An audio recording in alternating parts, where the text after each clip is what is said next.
alguns recadinhos. Então, gostaria de agradecer muito assim, a contribuição para o projeto. Teve algumas pessoas que contribuíram generosamente. Eu agradeço muito essa contribuição e a contribuição do seu tempo, de você estar aqui junto, né, nesses encontros, ou mesmo assistindo o vídeo depois, que tem gente que chega depois no vídeo. Então, e para essas pessoas fica assim o convite para se inscrever para poder assistir online também, ou para fazer parte do grupo, né? Aí mais um agradecimento a essa movimentação de trazer temas e materiais e discussões que tenham a ver com isso tudo que a gente vem conversando, né? Isso enriquece muito. Então, é um ambiente legal aí para a gente estar fortalecendo essa Sangat e esses estudos. Agradecer também as respostas, né, que foram dadas ali, que eu mandei umas perguntinhas para a gente avaliar como que pode fazer ficar melhor, né, esse processo, mais valiosa enriquecer essa 1 hora que a gente passa junto a cada 5 dias, mais ou menos. E é isso. Então, convido você agora a se sentar numa postura confortável, seja na cadeira, seja no chão. Melhor se for no chão, porque a cadeira vai te deixando cada vez mais viciado em ficar sentado com encosto. E aqui a gente despacha encosto. Aqui a gente é a estrutura, né? A gente busca fortalecer essa estrutura para não precisar se escorar em nada. Aí fecha os teus olhos.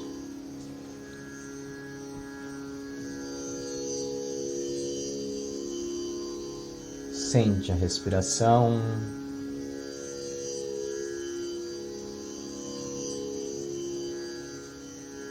Lembra que se você está respirando,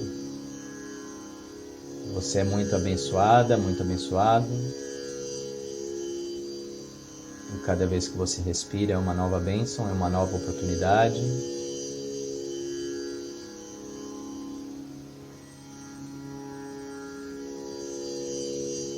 Faça uma inspiração bem profunda.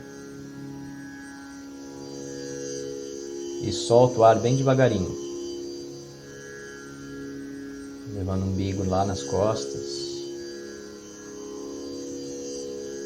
Inspira, absorvendo tudo que está ao teu redor. E exala, expandindo tua presença.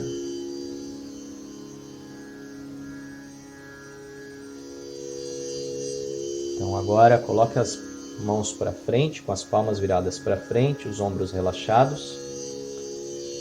Bahar Mukh, olhando para fora. Procura sentir a energia na palma das tuas mãos. Coloca a tua atenção na palma das mãos. E agora faremos o mantra Ek Onkar. Lembrando que você pode colocar a língua lá atrás, quase no palato mole, no som de K, ou seja, de Ek e de Onkar.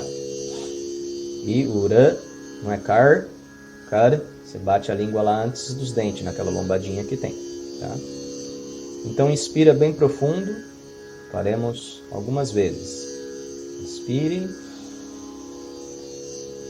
Ek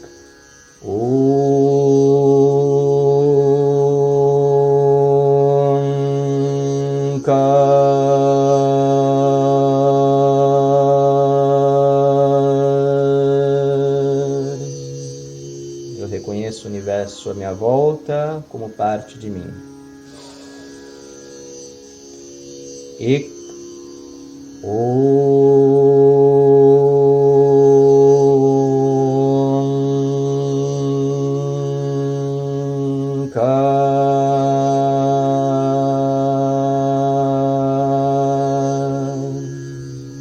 Eu me conecto amorosamente com tudo que me cerca.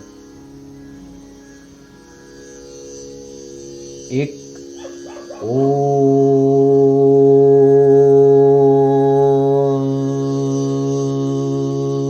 Onkar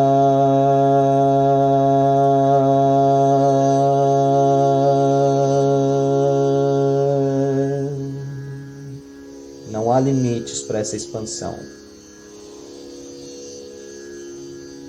Ek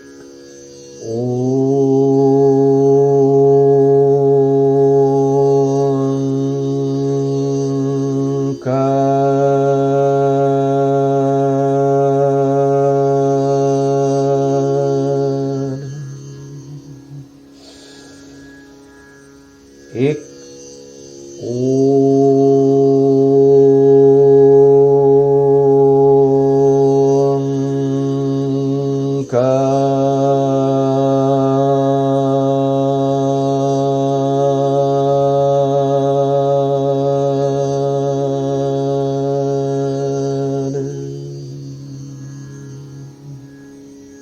Agora, Antarmukh, coloque as mãos com as palmas voltadas para você, mantendo ainda os braços esticados, mas de maneira relaxada, ombros relaxados.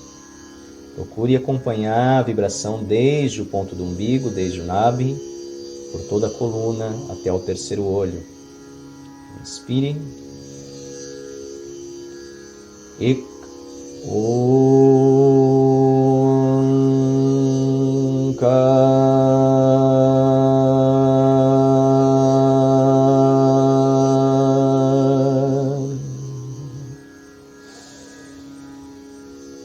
Ek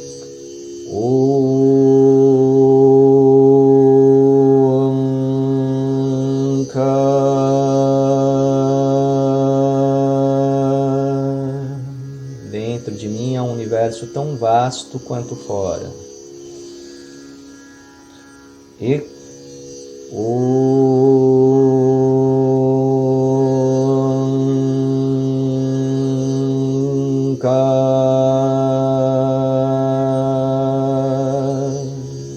Eu ilumino todos os cantos e abençoo cada parte do meu ser. Ek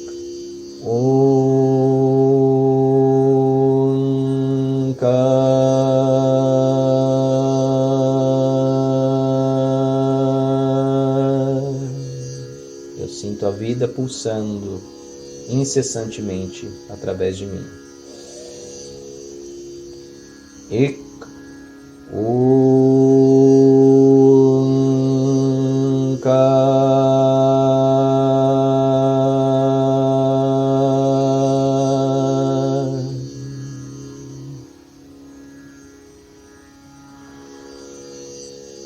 Ek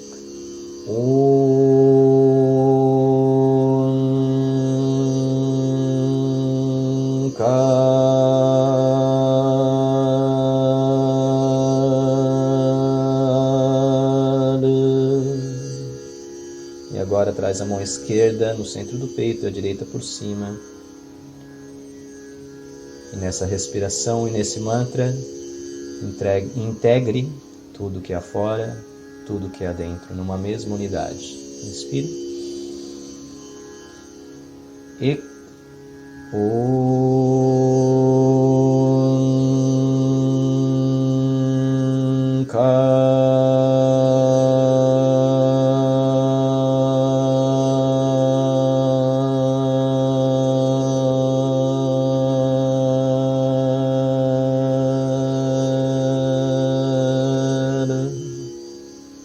Inspire fundo e retém o ar.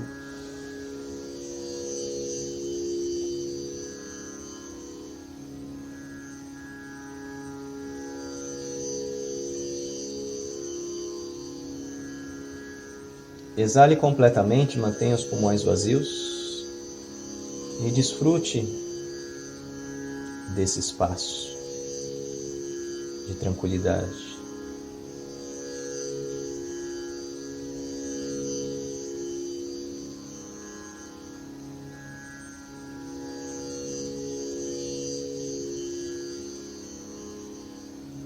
Inspira.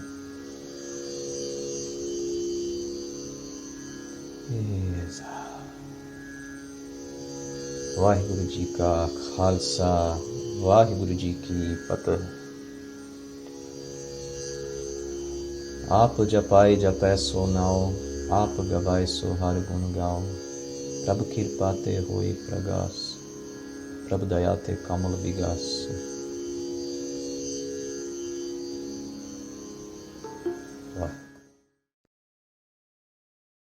chegamos em Onkar, segunda parte, segundo mantra do Mula Mantra, Onkar. Então lembra que Ek era aquele númerozinho, né? Parece um 9, mas na verdade é uma unidade. E Onkar. Antes da gente entrar um pouco nos porquês e tudo mais, eu gostaria de falar sobre o som desse Onkar, né? O som principal aqui é esse que está antes, sem essa parte, né? Perdão, sem essa partezinha aqui. E a gente já fala dela. Posso fazer uma pergunta? Por favor. Quando tu falou da posição da língua na boca, na pronunciação, que eu não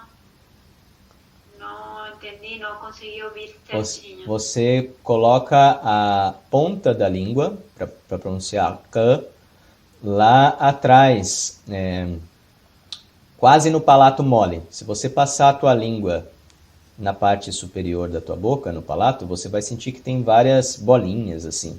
Essas bolinhas são os pontos meridianos que tem na sua boca, que são estimuladas. Esses pontos são estimulados ao você recitar. E se você coloca ele na posição adequada, você tira mais proveito. Então, a posição dessa linha, que é um estudo do Gurumukhi aí, né?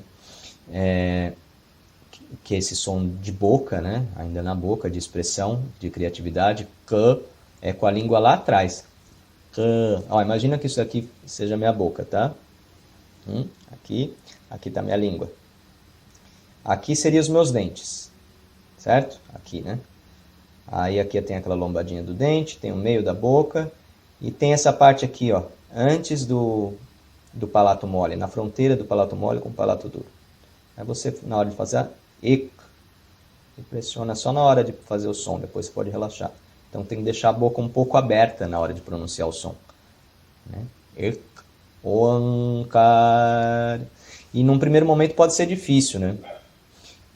Então não se puxa muito na hora de recitar os banis ou de fazer um mantra para fazer, mas experimenta fazer só K, K, Kol, Kan, né? Para trabalhar a soltura da tua língua, tá? Com o tempo a sua embocadura vai se acostumando, tá? Só estou dando uma instrução, mas não precisa se forçar muito. Então, como eu dizia, essa segunda onda aqui, ó, a gente ia falar depois dela. Então, a gente vai se concentrar nessa parte. Olha, aqui tem um negócio aqui, assim. Será que ele funciona? Olha. Não é igual. Tá. Então, essa letra ali chama Ura. Ura. E essa letra ela tem algumas possibilidades de som, né? Só ela, esse mantra, né? Esse akar. O primeiro, ela sozinho, né? É o, um som curto, né? O. E desse jeito aqui, que seria até aqui, né? É o. No on teria ainda um sinalzinho aqui, ó, um pontinho. Se você for ver lá o vídeo que foi colocado no canal do Nam Samai sobre o mantra Om Namo Gurudev Namo, você vai ver essa letra lá, né? Então, o. E aí, se você coloca esse tracinho embaixo, que chama Onkar, ela vai virar U, mas um U curto. É entre U e O esse daí. U. Esse é O, esse é U. E quando coloca esse mais longo, vira U, mais longo. Então, U. Se você for ver a palavra guru, em Gurumukhi, você vai ver que tem um desse em uma letra e depois um do Lenkar na outra letra, no do guru. Então, o que acontece? O é um som de nabe, É um som que abre o nabe para receber essa corrente do universal, né? Prepara para o ON. Aí se você for ver nesse vídeo também, você vai ver que o ON tem 3 sons. 3, marca esse número. ON, então é O lá no nabe, lá na coluna toda, no Sushumna, perdão, e An, um som de terceiro olho, On, essa onda, né? Essa onda provinda do infinito. Então, e quando você coloca U, é um pouquinho mais profundo, né? Então, Gu é na caverna, né? É fundo. E já é mais fundo ainda. Tem uma técnica simples de mantras e chakras, né? Que é um som simples, as vogais dos chakras. E começa com O, e assim vai, né? Até o ON no chakra coronário. E então só trazendo um pouco da vibração, né? E é legal, só que tem um som detalhe aqui que eu não consegui escrever certo. Essa letra ela fecharia aqui, ó. Ela fecharia. E só abre nesse daqui. Aqui estaria fechado também, aqui também. Mas eu não sei porque meu teclado não funcionou para escrever assim, tá bom? Então, O é um som de nabe. Agora, a gente tem ali que aqui é Onkar. Por que é Onkar? Essa grafia aqui está trazendo poeticamente, artisticamente, que esse som do Om, ele segue infinitamente, né? Essa onda que é criada através da energia Shakti, que é ativa no Nabi, ela flui infinitamente, né? Kar, fazendo a criação. Kar significa criação, tá? Então vamos seguir adiante. Tá, mas então a gente tem ali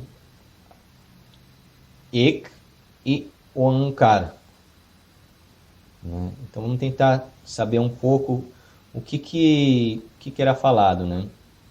Por que isso daqui não é só O, né? Por que não está só On? Por que esse Ek, né? O Bhai Gurdas Ji, que é esse senhorzinho aqui, ó, esse Sikh, ele era o escriba, o primeiro escriba, né? Tem um dessa parte, esse trecho da história, e tem um outro mais para frente que vai escrever, se eu não me engano é Bhai Mani Singh Ji, não tenho certeza, que vai estar com o Guru Gobind Singh. Aqui é o Guru Arjan, né? Eles estão compilando o Adi Granth. O Adi Granth seria o primeiro passo, assim, de compilação de toda a coletânea de saberes através dos Shabads, dos poemas, dessas poesias, né? Que são revelações de várias tradições, né? A gente falou disso, que tem Bhagats do hindu, Islã, o Guru Nanak que teve no Tibete, na Meca, então teve muita coisa coletada, muita preciosidade, assim, que foi sendo colocada musicalmente, e o Guru Arjan foi registrando isso, e aí ele chamou o Bhai Gurdas para ser o chefe de redação dele. Ele que ia escrever junto com, acho que mais 4 pessoas que ele comandava essa equipe. E esse Bhai Gurdas era um cara muito respeitado, assim. Ele era respeitado, inclusive, pelo imperador Akbar dos Mughals, né? E chegou a escrever coisas lá para ele, mostrar. E o Akbar gostou muito porque ele via que não tinha coisas que eram anti-muçulmanos, né? Ou contra o Alcorão, coisas assim, certo? Então, o Bhai Gurdas, ele tem uma coletânea aí, né, um grant dele, em que ele vai, porque ele acompanha essa trajetória Eu não sei se ele já pega, acho que não vem desde o Guru Nanak, né? Preciso estudar isso. Mas ele acompanha alguns gurus. Eu sei que ele já vem lá na parte do Guru Amar Das. Então ele acompanha tudo isso e vai escrevendo tudo isso, vai registrando muita coisa. Ele é o cara que registrou essa parte e gravou essa história, né?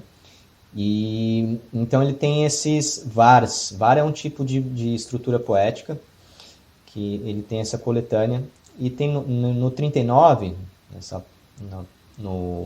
na poesia número 39 dessas escrituras, ele fala assim sobre Ek.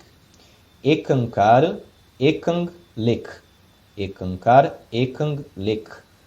Ura oankar lekaya. Ó o aqui, ó. O, an, e aqui é kar. Tá. Mas vamos, então, ekankar. Ekankar, aqui. Ele está falando que ekankar, que não é ekonkar. Você vai, talvez se você começar a recitar outros banis, como no Sukhmani, que ele fala uma parte assim, sada, sada, ekankar. Você vai encontrar essa palavra, não ekonkar, mas ekankar. E aí, às vezes, você pode pensar que é só uma outra forma de falar ekankar. Mas não, ele está dizendo aqui, ó. Ekankar, ekanglek. Lek é escrever. Aqui. Né? Então, ekankar, ekanglek. Então, com ekankar, você está escrevendo com ek, com aquele número, que parece o 9, você está escrevendo ekang, né? Essa unidade. E ura, lembra do nome daquela letrinha ali? Ura. Ura oankar likaya. Está falando que com ura, que com essa parte dessa palavra que é uma só, essa palavra é uma só, ekankar é uma palavra só. Mas se a gente compor, o ura está escrevendo oankar. Certo? Então, aí você chega lá e o Guru Nanak tem no Ang. Ang significa página do Guru Granth, ou seção do Guru Granth. Então, o Guru Nanak no Rag Bilaval, no Ang 838, ele escreve assim: Ekam ekankara nirala. Está falando que essa unidade ela é única, ela é nirala, ela não é comparável a nada. Amar ajoni jatnajala, né? Que é amar, que é imortal. Amar, temos um camarada aí do Nanak, que é o Amar Arup, mas não precisa ir muito longe, né? Tem o Guru Amar Das. Mar é morte. Aí, às vezes tem alguém que já veio algum retiro aqui que a gente brincou com o mantra Ram e Mar. Se você recitar Mar, Mar, Mar, Mar, Mar, Mar, Mar, Mar, Mar, você vai acabar falando Ram. Então, trazendo também essa... dissolvendo essa fronteira entre o amor universal, a vida e a morte. Ram.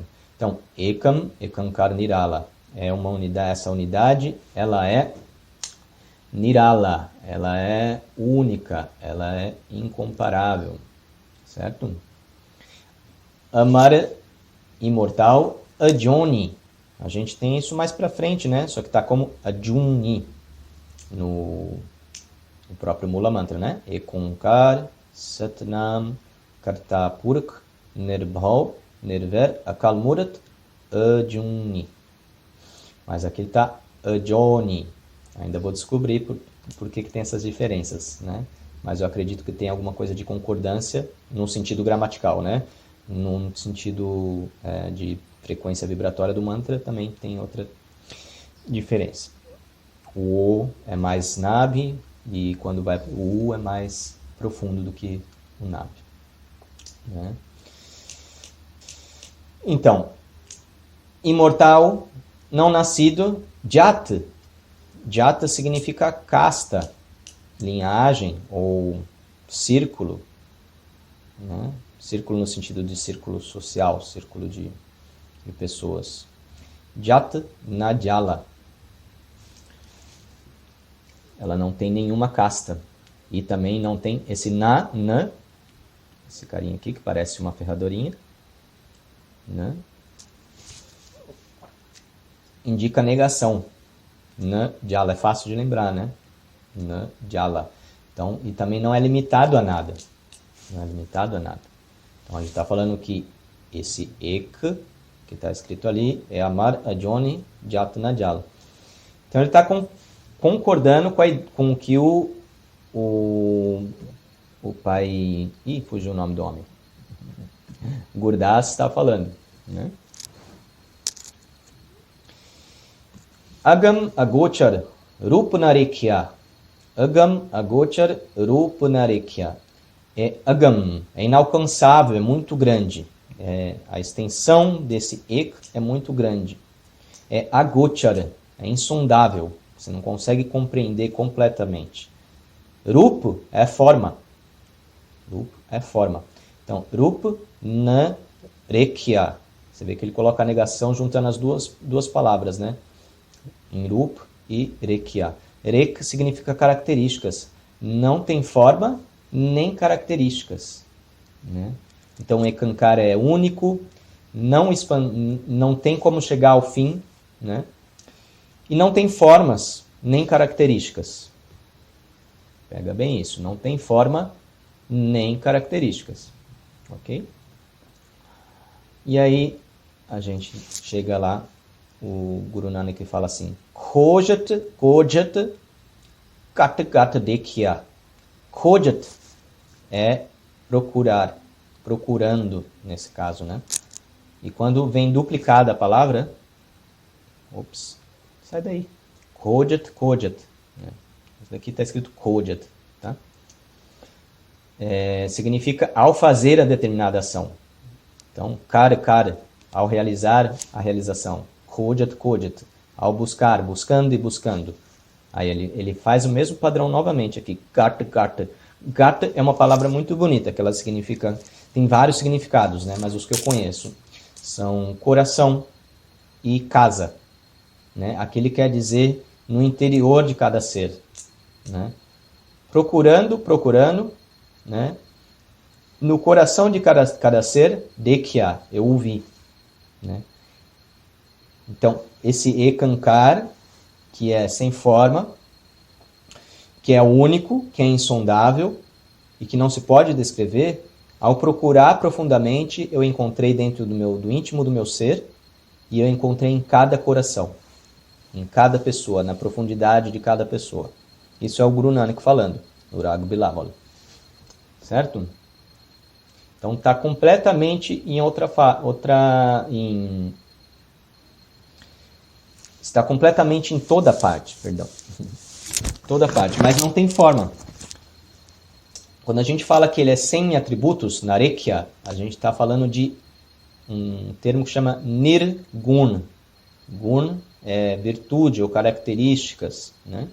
Pode ser também como características.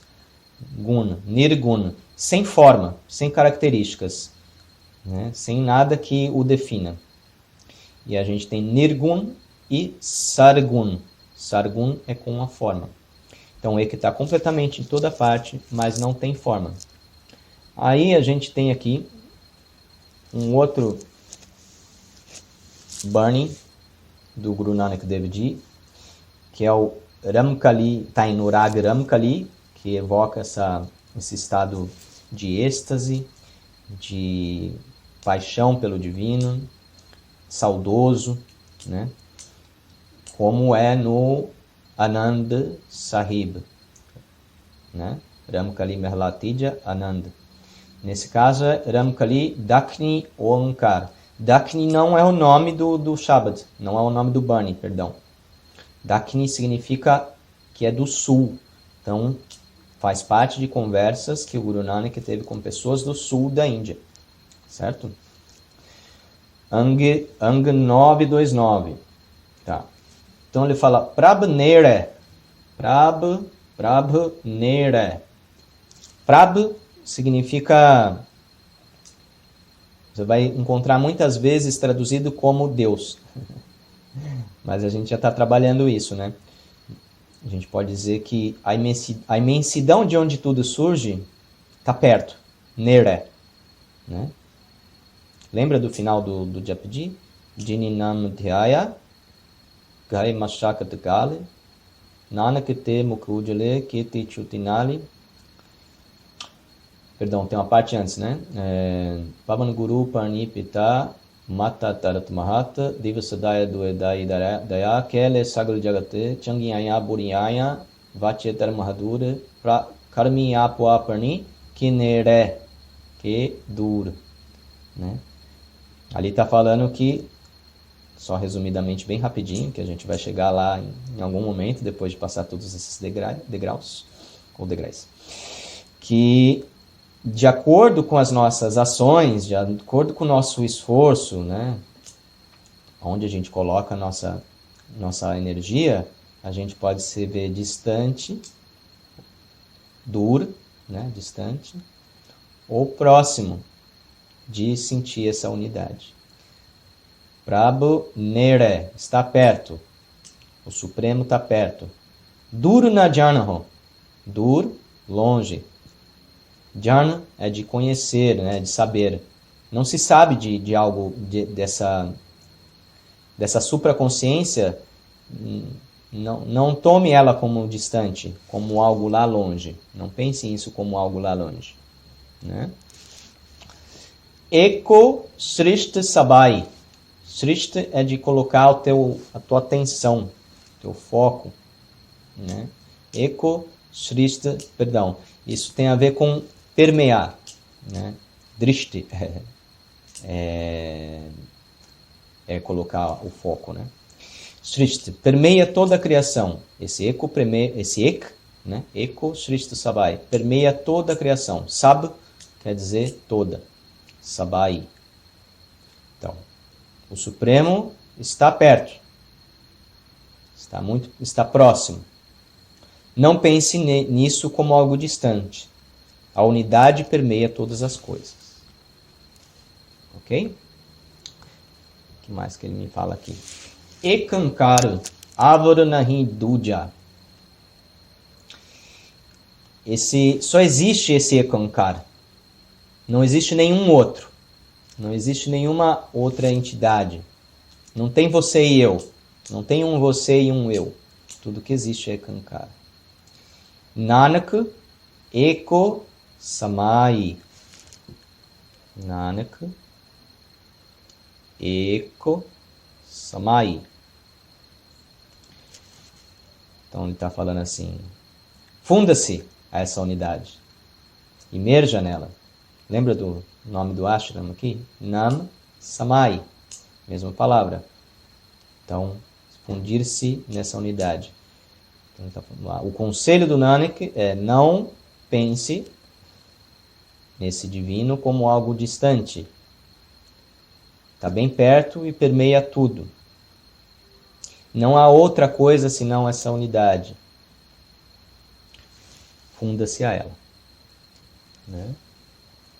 Então é legal a gente refletir assim sobre esse panorama da época, de onde que, para quem também que está sendo falado tudo isso. A gente lembra então que as tradições prevalecentes na Índia nesse momento era Islã e Hindu. Né? Ele está falando para esses dois. Então, para os muçulmanos, e em todo esse tronco abraâmico, que vai contemplar aí judeus, cristãos, né? Toda essa área, esse tronco, já tem essa concepção de um só Deus.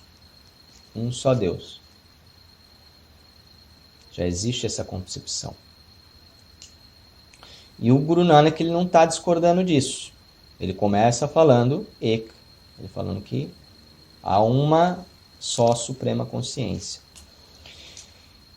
E para os hindus, então, essa parte do tronco abrâmico, estamos falando sobre monoteísmo. Monoteísmo. Uma crença, um estudo de uma só divindade. Né? Monoteísmo. E aí, só que eles têm a tendência, né, dentro dessa linguagem, de você pensar no Prabhu como Dur, como lá longe, do Mr. God, lembra? Porque você cria essa imagem de um Deus que tem todas as... Como que é? Deus, somos a forma e imagem de Deus. Tem uma história assim, né? Então, isso vai criando uma imagem de um Deus personificado, um Deus antropomórfico, né? Antropocêntrico, um Deus, um Mr. God, um ser em algum lugar, né? Isso vai deixando essa unidade dura, lá longe. Mas o Guru Nanak, ele não está discordando, ele está concordando, falando que Prabhu, Nere e Ek, né? Do outro lado, a gente tem o hindu. Para os hindus, né? Porque Onkar vem de On. Onkar vem de On. Por milhares de anos isso tá dentro da cultura do Sanatana Dharma. Né? Isso quer dizer que Deus está em tudo. E outras tradições também vão confluindo com esse pensamento de que tudo é Deus. Deus está em todas as coisas. Né? Aí, para contrabalancear isso, uma imagem que eu gosto de lembrar é do Shiva Nataraj. Shiva Nataraj, aquele que dança, né? E o universo vai acontecendo. Então, diferente de um quadro, né, que você vai lá e pinta, no momento que está pintando é difícil você distinguir o criador da criação. Né? Mas depois que termina o quadro, a princípio, o quadro já está pronto, então você tem o criador que está fora e tem a criação. A visão hindu é que tudo é o criador. A visão muçulmana é que existe um criador fora da criação. Existe essa persona, né, com figuras humanas, com formas humanas, fora da criação. Isso vai trazendo uma série de complexidade assim, para a gente, até no que diz respeito a perceber a divindade em outras formas de vida, né? Nos animais, nas plantas, nos seres que a gente nem conhece. Para mim isso bate dessa forma. Então, e ele está falando, o Guru Nanak, quando ele junta Ek Onkar, não porque ele quer pegar um pouco de uma tradição ou um pouco de outra. Ele está conversando com essas duas tradições e outras. Né? Ele está trazendo uma mensagem de relembrar. Lembra do nosso último encontro, falando sobre religião, o religare e o releger? Ele está relegendo, está trazendo essa memória, né, para todos. Né? Ele não está querendo criar uma religião nova, ele não quer seguidores.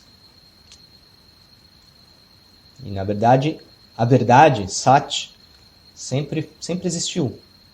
Né? Ad Sat, Jugad Sat, Hebhi Sat, Nanak Hosi Bhi Sat. Então, ele só está recordando. E a forma dele recordar foi falar aqui para os muçulmanos, não, você está certo. Só tem um. Dudya Nahi Koi. Não há dois. E aí ele chega para o hindu e fala, mas você também está certo. Está em tudo.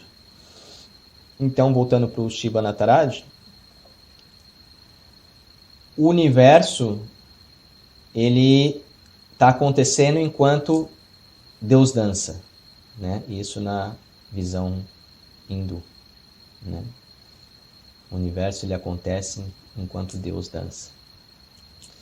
Mas o Guru Nanak ele está trazendo um outro panorama, que sim, Deus está incluso em toda a criação, mas ele também está fora dela. Com o Ek, ele está dizendo dessa parte Nirgun, sem forma, do imanifesto.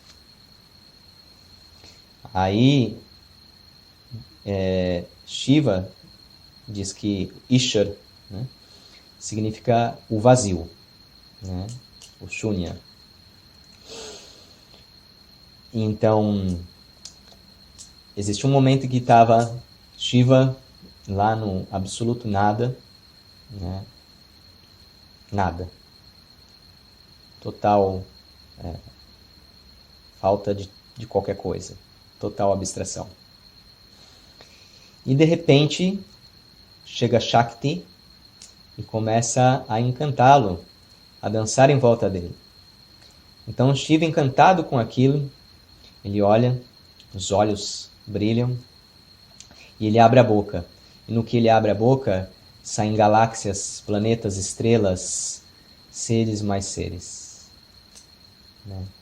Então, o sem forma, ao encantar-se com a possibilidade de expressar artisticamente uma experiência, ele a cria e ele se insere nela. Então a gente falou sobre monoteísmo, o Deus lá fora, o único Deus, e falamos sobre panteísmo, esse Deus em todas as partes. E aí você tem as várias divindades, né? Porque esse Deus está em todas as partes, ele começa a ter várias formas. Aí você tem Shiva, Brahma, Vishnu, Ganesh, Shakti e assim vai. Parece que tem um Deus para cada pessoa na Índia. Então, uma divindade, né? Então, quando a gente olha para essa mensagem que o Guru Nanak está trazendo, a gente não pode definir ela como monoteísmo, nem pode definir como panteísmo. Aí o termo que é sugerido pelo Bhai Satpal, do Nanak Nam, é pananteísmo. Pananteísmo, né? Deus está fora, mas também está dentro de tudo. Permeia toda a criação, mas não depende da criação. Permeia toda a criação depende dessa força, mas essa força não depende da criação. Não depende dele. Não depende da criação, perdão. Então isso é pananteísmo. Deus é um, está em toda parte, mas não é dependente do universo. Se o universo parasse de existir, Deus ainda existiria. Aí você tem banes que falam assim, você criou o universo, você está no universo, mas você também está separado do universo. Você também se senta para observar e desfrutar do universo. Então é um panorama mais completo, né? Mas cada tradição, ela traz uma ótica, né? Tem aquela história do elefante, não tem? Vários cegos estão pegando um elefante, né? Um pedaço do elefante tentando descrever. Aí um pega a tromba e fala, não, o elefante ele é comprido e tem uns... e ele puxa um ar aqui nessa parte. A outra pega o pé, não, a pele é rugosa e é bem grande, bem grossa, né? Então, cada um está com uma perspectiva. E o grande desafio é ampliar. A grande angular, né? Que a monja Coen tanto fala, dessa mente búdica, essa mente desperta, né? Então, mas toda religião, toda tradição, em sua essência, é sati. Começa da verdade, né? E é interessante que ele está trazendo uma mensagem tão de unificação que ele não nega nada, ele não está gerando embate com nenhuma tradição. Ele está falando, todos vocês estão certos, né? A gente só precisa ampliar a nossa visão. Dentro desse mesmo tipo de pensamento, diz que chegou uma pessoa para Buda e perguntou para ele se Deus existia, né? Onde estava Deus? Se Deus existia. E Buda pega uma flor e fica em silêncio. Algumas pessoas podem olhar para isso e pensarem que ele alegou claramente que Deus não existe. Outras podem falar que Deus estava na flor, né, na manifestação. Mas esse silêncio, né, desse ser iluminado está dizendo assim, quem sou eu para responder isso? Né? Não é possível explicar, lembra? Agam, agochar, insondável, inexplicável. E aí você vai encontrar assim também outra fala que fala assim, Tera, o seu, anta, limite, napaya. Tera, anta, napaya. Seus limites não podem ser encontrados. Apejarneap. Só você conhece os seus limites. Isso se relaciona muito com as nossas experiências pessoais também, né?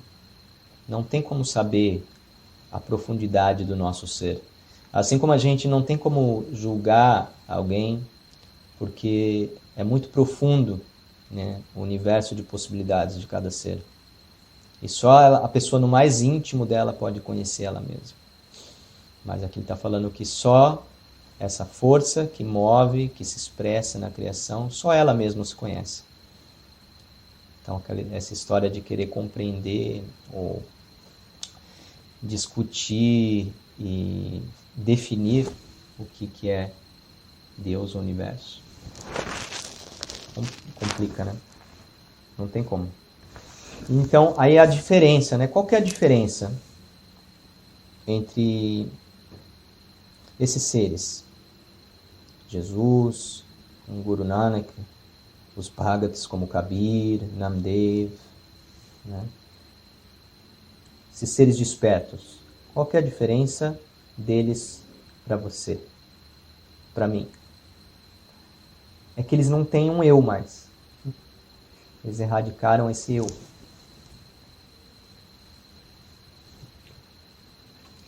E ao erradicar esse eu trago essa imagem do Shiva Nataraj. Pisando o homem medíocre. Pisando no homem medíocre.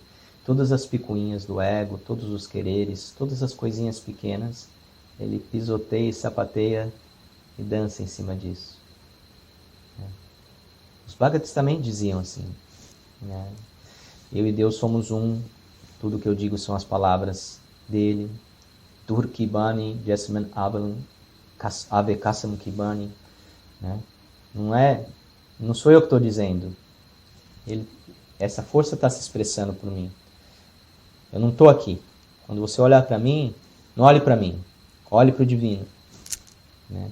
Aí traz a pergunta que ficou fora do vídeo gravado, mas do Har. Tá? Como que eu percebo isso quando eu vou lá comprar minha coisa no mercado e olho para a pessoa? É isso. Tem que voltar para o Ek. Tem que voltar para esse tipo de pensamento. Tem que mantrar para você mesmo. Tem que fazer afirmação.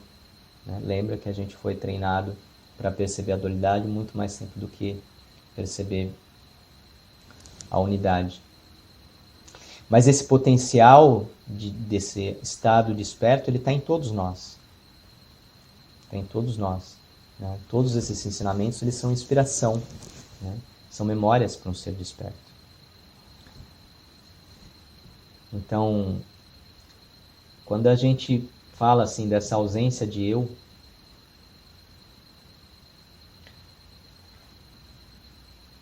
só um momentinho, estou travando aqui o computador. Quando a gente fala da ausência de eu, a gente vai chegar a esse conceito de humildade, que é o primeiro degrau. Humildade em não saber nada, humildade em não julgar, humildade em aprender com tudo, né? Mas uma verdadeira humildade. Às vezes você encontra pessoas que se dizem humildes, né? E fala, não, eu sou humilde e tal. Não ligo para tais coisas e tal. Mas ela, no fim das contas, pode virar as costas e falar de você, né? Então, a verdadeira humildade é reconhecer que você não é nada. Eu não sou nada. E isso não é uma depreciação. É simplesmente reconhecer que toda a potencialidade de expressar a divindade brota do momento em que eu não sou nada. Em que eu cesso dos meus desejos egoístas, em que eu cesso dos quereres, em que eu cesso de rotular, em que eu só absorvo, só escuto, só escuto.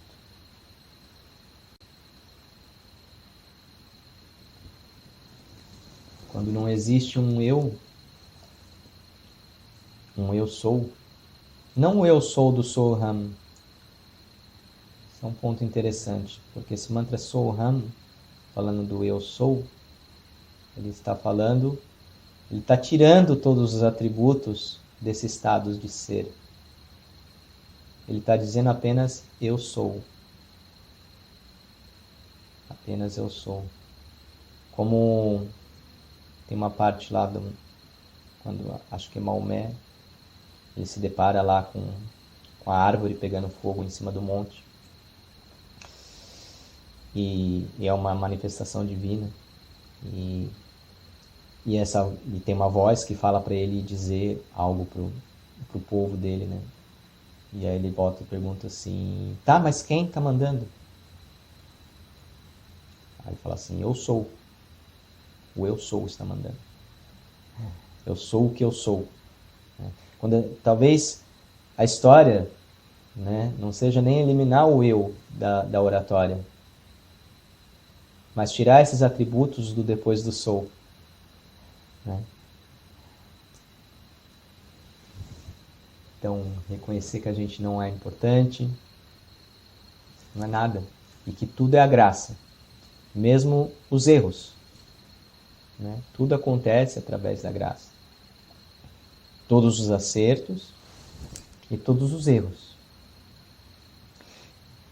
E aí chega um ponto importante. Você está disposto a colocar a responsabilidade dos teus erros, dos teus pecados, em Deus? Porque se é onipotente, onipresente e onisciente, é que faz tudo. Você está disposto a isso? Porque mesmo ao falar que você é um ser errante, um pecador, você está reafirmando o eu sou. Ainda está reafirmando essa característica, né? Você está colocando, eu sou um pecador, eu sou um fracassado, eu sou um zero à esquerda, mas ainda assim eu sou. Eu ainda tenho algo para me agarrar, ainda tenho uma identidade para me agarrar. Eu sou só o vazio, né? Mas se Deus faz tudo e está em todas as frentes, quer dizer então que Deus faz o bem e o mal. O universo faz o bem e o mal. E a gente simplesmente não pode aceitar isso, né? Por que, meu Deus? Por que deixou isso acontecer isso? Por que tanta miséria? Por que tanta fome? Por que esses caras no poder? Mas a verdade é que essa ótica de bem e mal é totalmente uma perspectiva mental. Ela vai, em última instância, chegar num ponto da ótica do que me serve, do que serve ao eu, né? E se não serve ao eu, vai ser ruim. Se serve, vai ser bom, né? Então, mas é a gente que cria isso. Vamos criar uma situação aí. Vamos dizer que a tua festa, teu grande dia, tua festa de casamento, né? Você programa tudo, vai fazer lá em Floripa, na praia do Moçambique. Seu companheiro vai chegar de cavalo branco, tem uma tenda montada, cheia de flores, programou tudo isso. E estava um tempo firme, muito firme, vários dias de sol, uma semanada de sol lindo como tem feito agora. Aí eis que bate uma lestada e no dia do seu casamento cai aquele guascaço. Começa a chover, cats and dogs, né? Começa a chover muito. Que injusto. Poxa, tinha que ser bem no dia do meu casamento, bem no dia da minha festa, o dia que eu mais esperava na minha vida, o dia de eu casar. Aí você tem lá, perto ali no Ratones, que é uma área mais rural, um pessoal que planta hortaliças, verduras, e as plantas estavam tudo secando lá. E eles rezando por chuva. Eles rezando pela chuva. E nesse dia cai a chuva. Glória a Deus. Maravilhoso. Então, a chuva ela é boa ou é ruim? Esse evento ele é bom ou ele é ruim? Ele só é. Ele só está acontecendo. Ele só se torna bom ou se torna ruim a partir daquilo que me serve. E eu falar para a chuva que eu não queria ela, não vai mudar a característica dela. A não ser que você seja um xamã poderoso. Já vi, hein? Mas a chuva continua a cair, só não ali. Mas isso é outro papo. Da mesma forma, você falar que gosta muito da chuva não vai mudar a característica dela. A gente está chegando num momento importante aí, né? Que está se esboçando a pergunta de mãos dadas, mãos unidas, assim, né? Tá, então, para que serve rezar? O que eu peço? Se a natureza das coisas, ela só acontece como ela deve acontecer, porque ela assim acontece, e eu não interfiro nessa natureza, o que eu vou pedir? Se isso não vai mudar. Continuando nessa questão do bem e do mal, vamos investigar um pouco mais. Tá, uma chuva tudo bem, né? Tudo bem que vai chover no meu casamento, vai estragar a festa, mas não teve nenhuma perda maior. Eu posso reagendar, ou a gente, sei lá, tenta fazer um jeito lá na chuva mesmo. Tudo bem. Mas e um assassinato? Você consegue conceber que um assassinato é realizado por Deus? Pelo universo? Se só essa força faz, não tem como ser outro, né? Dujanahi Koi. Não há outro. Essa dualidade, a gente já falou dela. De um ser nos céus e outro lá embaixo. É tudo parte de uma mesma voz. Mas tá, então vamos colocar uma situação mais próxima. Você vai para o safari, ganhou um safari lá em Uganda. Nem sei se tem safari em Uganda.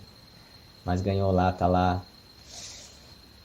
olhando os bichinhos, a selva, todas aquelas paisagens lindas, aquele sol todo diferente. E você ganha um safari e está observando de cima do seu elefante. E de repente você vê uma gazela. E perto da gazela, chegando, correndo, vem um leão e pau, uma leoa. Que é a leoa que faz, né? Poder feminino. É a leoa que caça. O leão só fica lá esperando e depois dando bronca. E diz que protege o bando também. Mas a leoa vem, pau! Pega a gazela, o filhotinho, o cervo. É bom ou ruim? Você pode falar, então, só a natureza, né? A natureza faz o que é? A natureza é selvagem. Agora, só que você ganhou o programa para toda a sua família. E tá lá a tua neném, tua criancinha linda. E porque a gente mexeu muito no ambiente, não tem tanta gazela, eles desenvolveram um apetite por seres humanos. E ela vem e abocanha a tua criança. É bom ou ruim? É ruim porque é tua criança, o meu filho. O meu está presente em lugares onde a gente acha que nem está. O apego. Mas do outro modo, esse leão ia morrer de fome.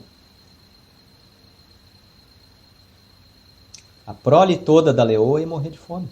Todos os filhotinhos dela também. Por que que a gente é mais importante? Por que que o teu filho é mais importante que os filhotes do leão?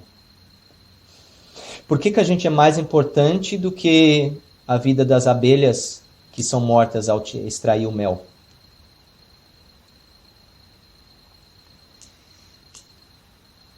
Mas é fácil falar de longe, né? Mas é um tipo de mentalidade. Vou contar uma última história para encerrar, já passei. Nunca consigo fazer numa só. Um saki. Saki é uma história. Tinha um homem santo, um sábio, um sadhu. Era casado e tudo mais. E ele teve um filho. Esse filho, ele brincou muito com esse filho, ele amou muito esse filho, acompanhou todos os processos, percebia assim a divindade que era poder ver a vida acontecendo nesse filho, as feições dele no filho, os gestos dele sendo feitos pelo filho. Mas chegou um momento na adolescência que esse filho adoeceu muito e não teve recuperação. Ele morreu. É trágico, né? Quando morre alguém jovem. Daí, a mulher dele ficou muito perplexa ao perceber que ele mantinha a mesma serenidade. Ela ficou perplexa ao perceber que ele mantinha a mesma serenidade. Então ela foi conversar com ele. E ela indagou. Você amava tanto seu filho? O que aconteceu? Eu pensei que você ia ficar arrasado, né? Como assim você se mantém assim sereno? Então esse sadhu, esse homem sábio, ele respondeu assim que... Bom, no início eu fiquei realmente muito triste, muito abalado. Eu amava muito meu filho. Mas aí eu me lembrei que eu sabia como ser feliz, que eu era feliz antes dele chegar. Ele chegou e eu continuei sendo feliz. Foi como um sonho. E agora esse sonho acabou. E a vida apresenta outro. E eu continuo sabendo ser feliz. Eu aprecio e agradeço essa passagem. Mas eu sei que a serenidade vem de um lugar muito mais profundo. Vem de saber que a vida está muito mais além. Essa é a mentalidade de um sadhu. Essa é a mentalidade sofisticada desses seres. O que todos esses estudos estão propondo para a gente é desenvolver esse tipo de consciência. Você pode dizer que esse cara era frio, que ele não gostava do filho, que ele não teve o luto. Ele viveu o luto, mas com sabedoria. Nesse momento em que a gente está perdendo tantas pessoas, e vai perder mais ainda, né? Porque essa é a dinâmica da vida. E diz que esse é o momento de um chacoalho muito mais forte na Terra. Qual que vai ser a nossa relação com isso? Qual que é a minha relação com a morte? O que eu preciso fazer para aceitar completamente a morte? E enxergar que todas as ações são realizadas pela mesma força. Espero que você tenha desfrutado desse primeiro trecho de Omkar. E caso você tenha dúvidas, por favor, escreva nos comentários do vídeo ou manda no grupo. E por favor, aprecie a vida, aprecie cada respiração. Então, agradeço imensamente essa possibilidade. Peço perdão pelos equívocos que certamente foram cometidos. E agradeço. Vamos finalizar esse encontro, então, com 3 vezes o Waheguru. Okay? Fecha os seus olhos, respira profundo. Waheguru.